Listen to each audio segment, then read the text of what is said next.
It's a new month, and what makes it important is that it also marks the beginning of a new financial year for the government of Uganda. Expectations are high as the country pursues its ambitious tenfold growth strategy. It is therefore no surprise that our first story tonight focuses on the expenditure limits released by the Minister of Finance. Also coming up, the latest World Bank economic update highlights Uganda's economic resilience and outlook.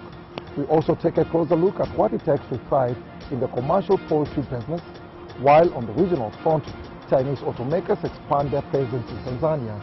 Those are just some of the highlights coming your way tonight. Stay tuned for the full stories with me, your host, Dennis Igor. And on to our first story. The Ministry of Finance, Planning and Economic Development yesterday released the first quarter expenditure limit for the new financial year. The 23.03 trillion shillings released by government represents 27% of the approved national budget for the new financial year. Let's have a look. The total release for quarter one for 2026-27 is 23.03 trillion shillings. 23.03 trillion shillings, and this represents 27% of the approved budget. The releases have been aligned with implementation schedules, projected domestic revenue, and expected external financing disbursement. These are the highlights. I will start with the statutory obligations and also financing of statutory institutions. We have released 10.83 trillion shillings for debt and treasury operations. That's the first call on the money in Uganda. We have also released 2.46 trillion shillings for wage, salaries across government. We have released 566.44 billion shillings for pension and gratuity. We have given Parliament 355.27 billion shillings so that they can do their job effectively. Judiciary is another statutory institution. We have released 51.12 billion shillings to the judiciary. We have also released 15.2 billion shillings to the Office of the Auditor General.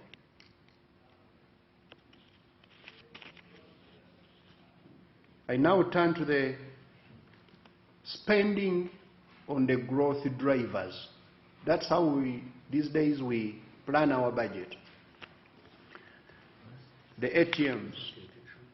Agro-industrialization has been allocated or released 289.6 billion shillings, and this is for mainly agro-industrial research and innovation, for the operations of the ministry, but also to fund critical agricultural programs across the value chain. Tourism, we have released 65.9 billion shillings for tourism development and promotion, including Explore Uganda Drive. That money is mainly for supporting UTB to market Uganda. We have released 50 billion to the Ministry of Energy and Mineral Development, strictly for spending on UNOC to ensure that we get our first oil, Petroleum Authority of Uganda to regulate the oil, the first oil, so that we can be able to get it out later this year. Still on the matters of economy, the World Bank Group has launched the 27th edition of the Uganda Economic Update, providing an assessment of the country's recent economic performance and outlook. The report reviews recent economic developments, offers a macroeconomic outlook for Uganda, and explores the role of the construction sector as a major driver of job creation amid the country's ongoing urban transformation. We have a report from Maureen Babiria. The World Bank says Uganda's economy remained resilient, with real GDP expanding by an average of 6.6% in the second half of 2025, driven by stronger activity across key sectors. While launching the 27th edition of the Uganda Economic Update by the World Bank, experts reiterated on the potential creation of decent jobs for the youth. Uganda's economy remains resilient and is growing strongly, but turning that growth into productive jobs will require us addressing fiscal pressures and unlocking sectors with high employment potential, such as the construction sector. While the growth figures are impressive in the construction sector, the World Bank emphasizes that Uganda should turn this infrastructure boom into formal, stable, and inclusive employment. With the right reforms, the sector could generate directly at least an additional 6,000 to 10,000 formal sector jobs a year, rising to 14,000 to 22,000 annually when combined with labor-intensive, climate-resilient infrastructure investment. The construction industry surged by 15% in 2025 and posted an 11.6% expansion in the last financial year, commanding a significant 6.6% share of the nation's total GDP. According to the World Bank, every direct construction job supports between 0.4 and 1.1 additional jobs in transport, housing, materials, and other services. Yet structural challenges remain. Although construction employment has been growing by 8.3% annually, the sector still accounts for just 2.3% of Uganda's total employment.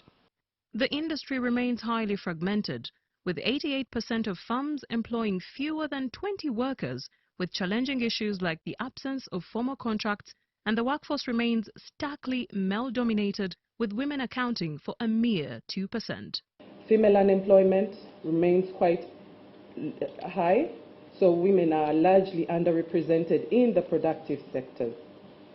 And beyond job quantity, the quality, formality, and inclusivity of the jobs remains a challenge.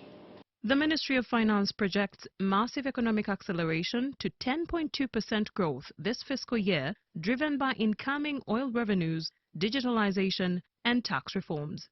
The benefits are going to come from the investments that we will be putting in place. As we said, it's going to be a development project. We are not going to use this money to pay salaries, to consume, to do all these other things, but it's development. Uganda's economic indicators are flashing green. However, as growth accelerates, the real test begins. The national challenge now shifts from merely boosting GDP to ensuring this momentum delivers high-quality jobs, sharper productivity, and genuine financial opportunities for millions of Ugandans. Commercial poultry farming may appear to be a quick path to profit, but industry players warn that success requires knowledge, patience, and disciplined management. Ernest Bagonza, a manager at Camp Feeds in Nwoya district, says many people venture into poultry farming without adequate preparation, leading to avoidable losses. Commercial poultry farming continues to attract many Ugandans seeking reliable sources of income.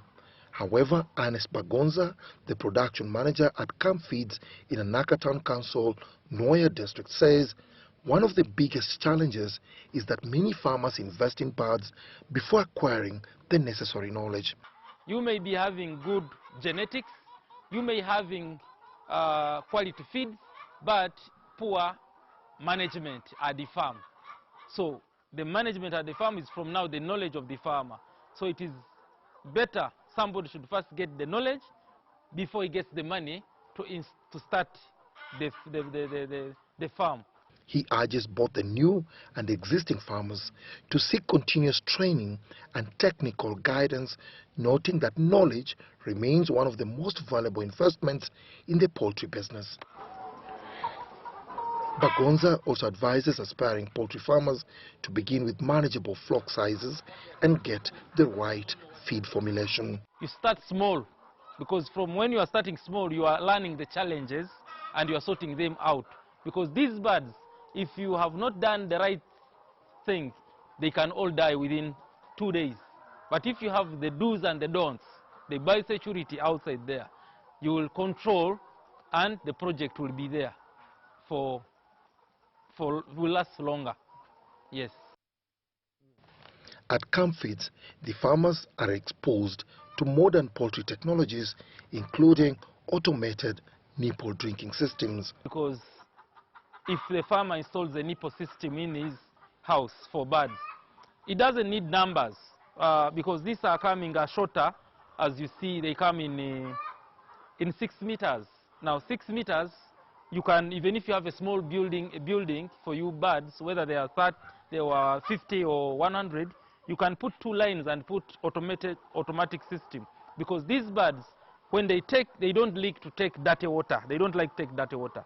So when it comes here, it takes clean water, and every time the flow of water is not contaminated. And the worker will not have a lot of work to keep on taking out the drinkers and cleaning them. The water system is bringing water. Even when I want to, if they have a problem, I will have a certain quantity of water in the tank, dissolve together, and all of them will take medications at the same time. With increasing demand for poultry, meat and eggs, commercial poultry farming continues to attract investments across the country because it offers relatively fast income opportunities. Dennis Igor for UBC.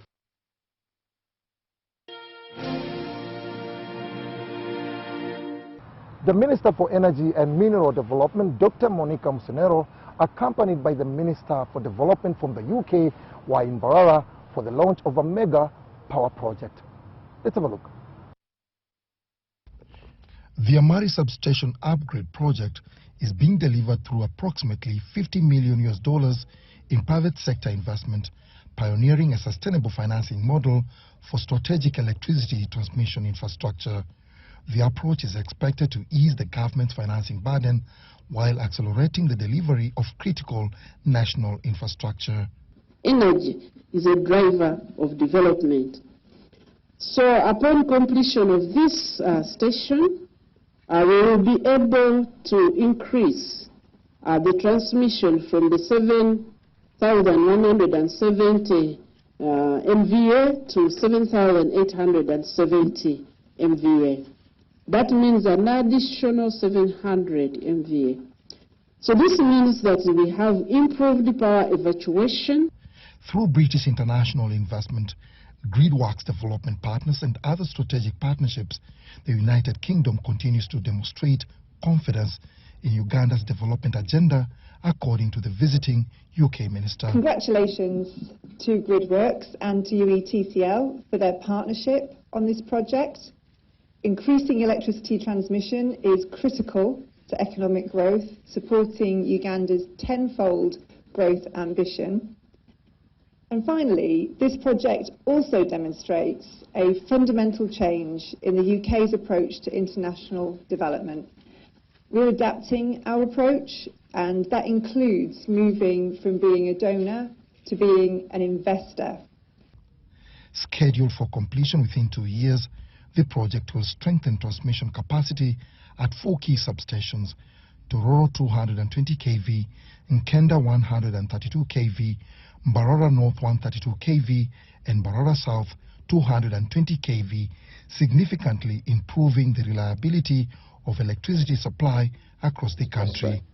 The Amari project will strengthen the reliability and availability of power at the substations in Mbarara, Tororo and Nkenda, supporting Uganda's industrialization ambitions and export-led growth.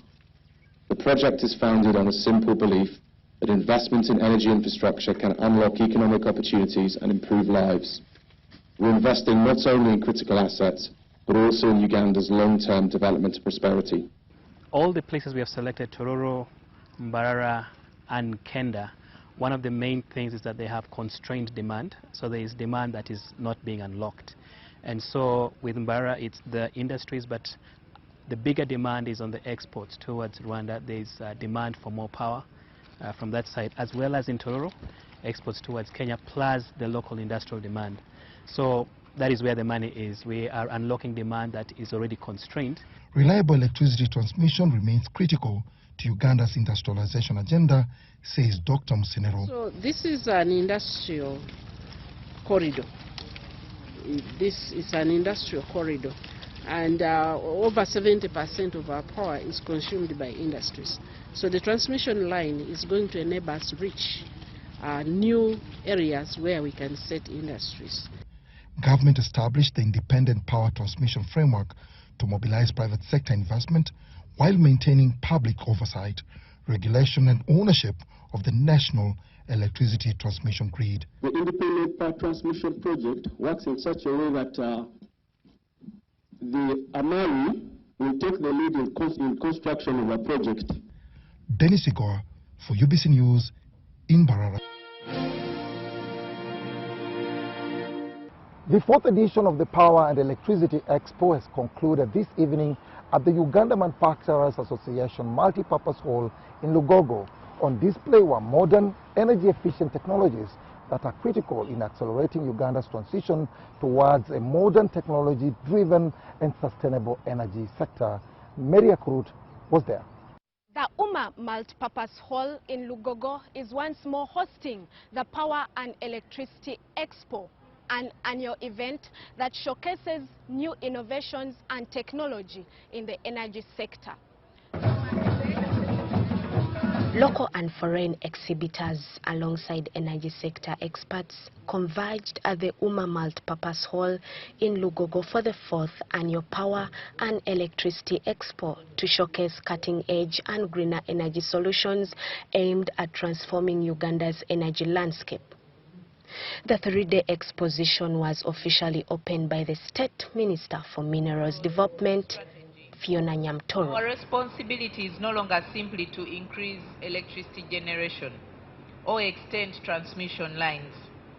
Our responsibility is to ensure that energy becomes the engine that accelerates industrialization, creates wealth, improves productivity, generates decent jobs, and transforms the lives of our people.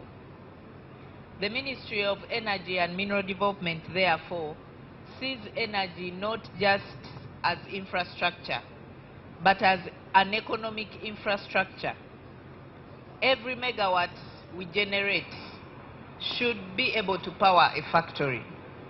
Every transmission line should unlock production. Every mineral extracted should add value.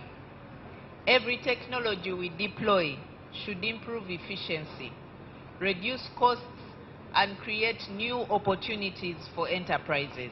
The expo features innovations in power systems, electronics, and renewable energy technologies designed to improve efficiency, sustainability, and energy access. Why we think this exhibition should continue to get government support is that it's one way we think that the global agenda of energy access for all will be achieved.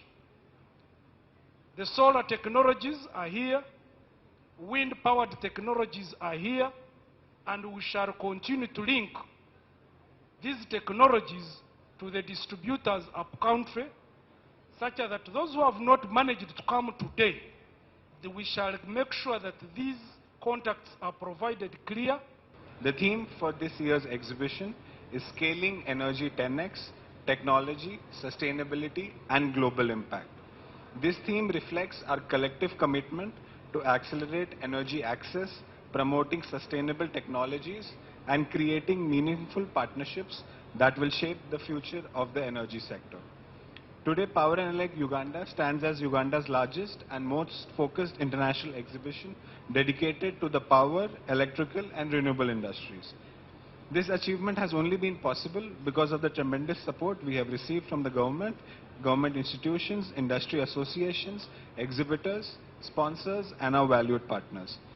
Uganda has made significant progress growing its installed electricity generation capacity from approximately 380 megawatts in 2005 to more than 2,094 megawatts today. Let this expo become more than an exhibition of products. Let it become a catalyst of investment. Let it become a marketplace of ideas. Let it become a platform where technologies find markets, where partnerships are forged, where industries are conceived. As Uganda's economy continues to expand, demand for energy is rising rapidly, making it imperative for the country to stay ahead of the future demand through investment in generation, transmission, and innovative energy technologies. Government remains committed to achieving universal access to electricity by 2030 through expanding grid infrastructure and decentralized clean energy solutions. These are the solars and the others. The ministry continues to implement policies that encourage private sector participation and innovation, including independent power transmission, net metering, energy efficiency programs, and investments in renewable energy technologies. Mary Akrut for UBC. City.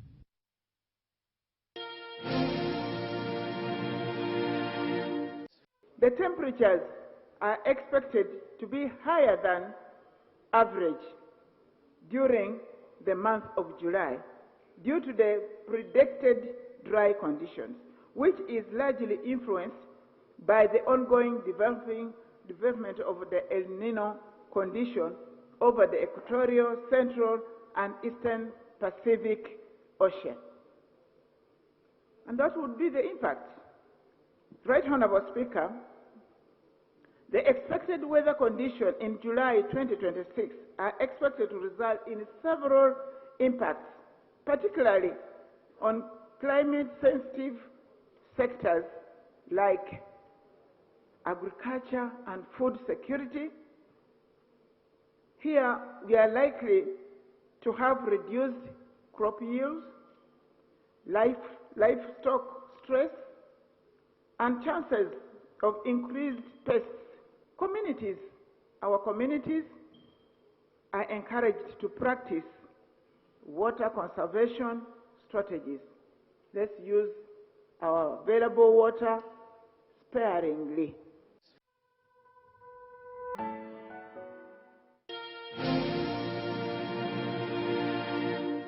On the regional scene, Chinese automakers are expanding their presence in Tanzania as higher taxes on older imported vehicles reshape the country's automotive market.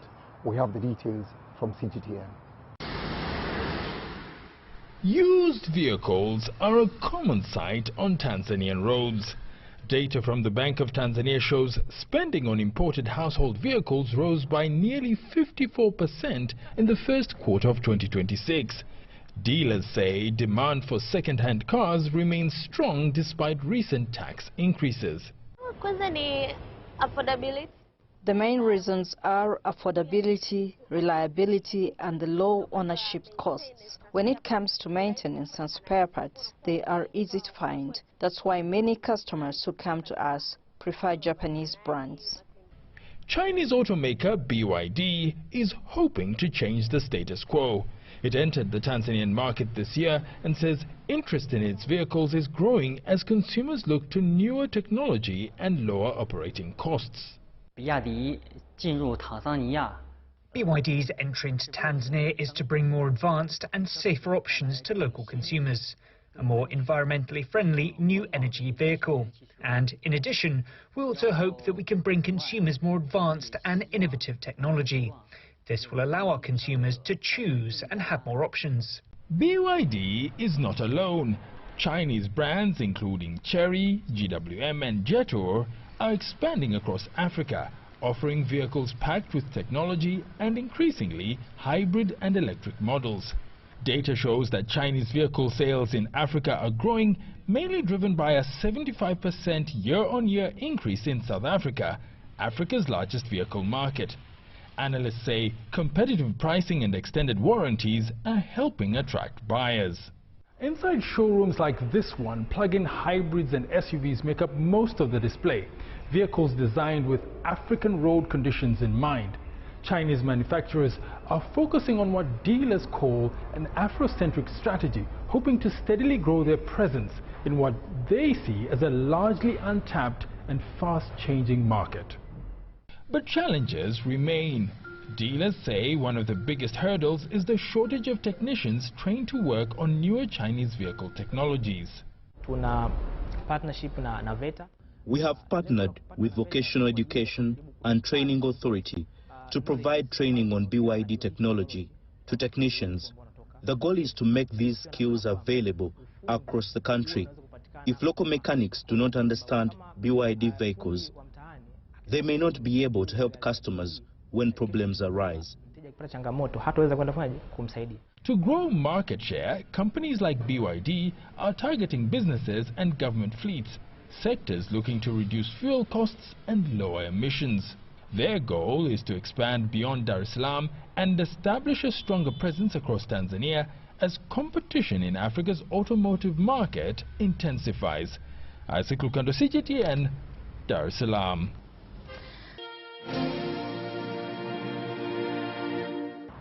After weeks of intense sunshine, the rains will eventually come, and when they do, they often come in abundance. The question then becomes, how prepared are we to harness and make the most of this precious water resource? That does it for this edition of the Business Roundup. Thank you for watching. I'm Dennis Igora, and good night.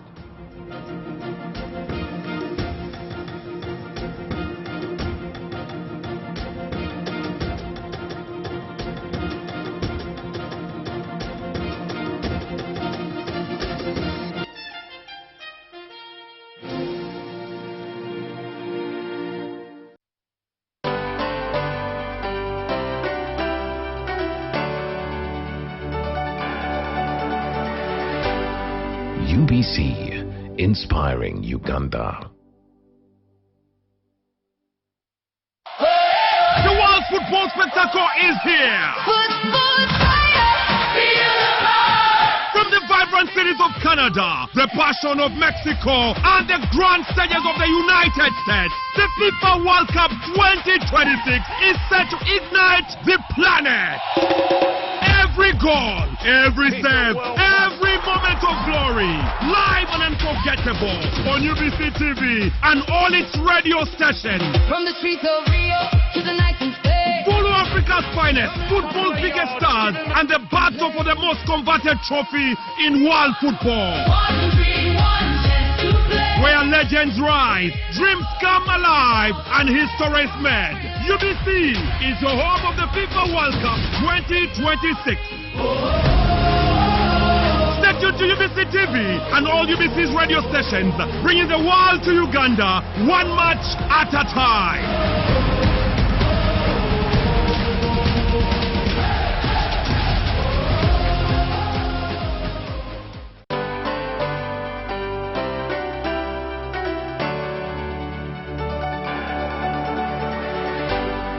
UBC, inspiring Uganda.